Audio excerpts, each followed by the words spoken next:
What's up, everybody? So today we're going to go over some more alto content. We got our F major scale and our B flat major scale in the Altissimo register. I'm going to show you the fingerings that I use and also talk about the difference between alto and tenor, because this is something that you guys were asking me about. So let's get to it.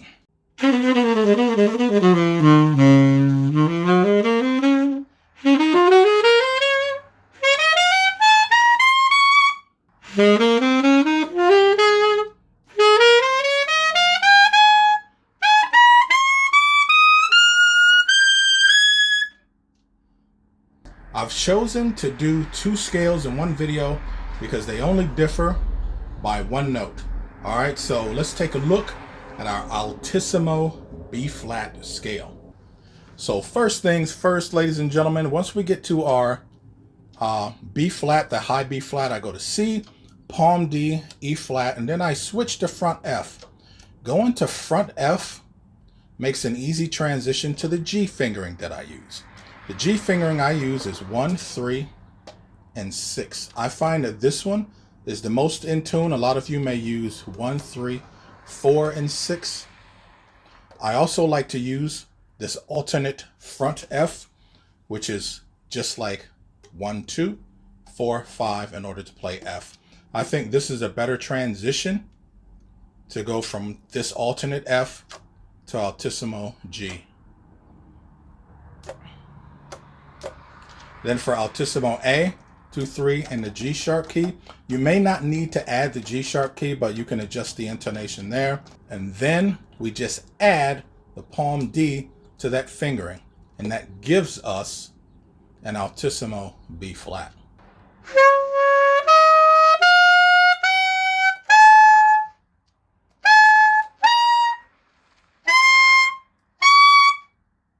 When you use the Altissimo B flat fingering, 2, 3 G sharp key and the palm D, you don't need 2, 3 and a G sharp key.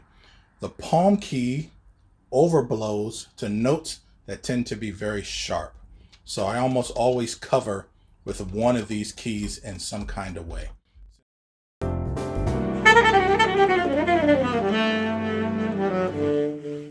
Okay, let's move to our F major scale.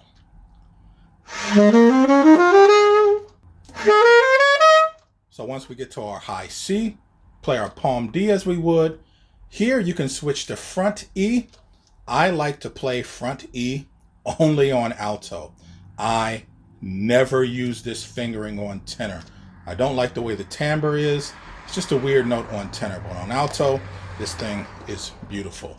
And then from front E to front F in order to play high F. So let me show you this alternate fingering for palm E. It's just like E flat, like your middle E flat. You overblow that.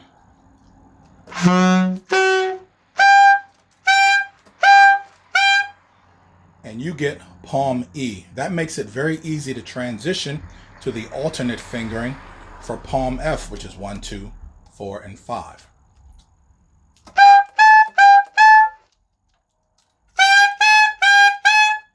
It gives it more of a bell tone because you're using the longer length of the saxophone as opposed to the palm keys. Using the 1, 2, 4, and 5 puts us in a nice position to get to the Altissimo G, 1, 3, and 6. On tenor, I very often talked about using a different fingering for high F, which is 1, and the high F sharp key. I don't really like that fingering on alto. It's a little bit unstable and weak, and the pressure of that note is a little bit outside of where the other notes are approaching it and the Altissimo notes after it. But it does work, and with practice, like anything, you can get it to be really nice and indistinguishable from some of your other fingerings. But I do like to keep things on the front of the horn, 1, 2, 3, 4, 5, and 6, more often. I always try to keep everything on the front, off of the sides and the palm keys and the pinky keys. If you can keep most of your playing on the front, it's just easy to go from one position to another. We can use an alternate fingering for F which is G sharp with the high F sharp key. G sharp, high F sharp key to B, high F sharp key. Gives us high F to altissimo G. Same thing like on tenor, but on alto it's a little weaker.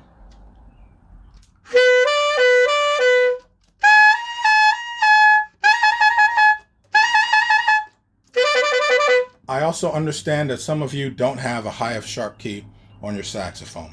Let's do what we did on the Altissimo B flat scale and use the 1, 2, 4, and 5 for our high F, putting us in a nice position to get to Altissimo G. For Altissimo C, I like to use 1, 3, and 4. Sometimes I will leave off the 3 key depending on intonation. I normally teach this note 1, 3, and 4 because it's easier to learn that way. And then as an option, you can either have the 3 key. On tenor, I almost always have this down except for a few occasions. On alto, really not so much, but somebody plays alto and tenor, it's a nice way to just keep everything very consistent. Most of the differences between the tenor and the alto and the altissimo register are going to be right in the beginning of the altissimo. This is a nightmare on tenor. On alto, it's very beautifully laid out. Okay, so we're up to Altissimo C. In this case, 1 and 4. Let me show you a different fingering for Altissimo C. Once you're on the Altissimo B flat, 2, 3 G sharp key and palm D, you can add the side E key and that'll play an Altissimo C. And then you can go to the front key to play Altissimo D.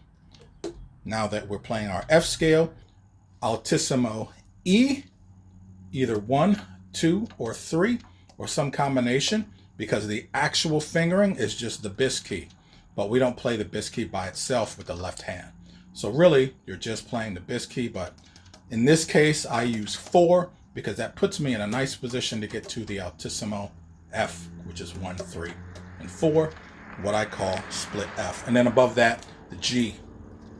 Double Altissimo G, which is 2 and 3. Now, for me, I don't really have this thing set up to play much higher than that.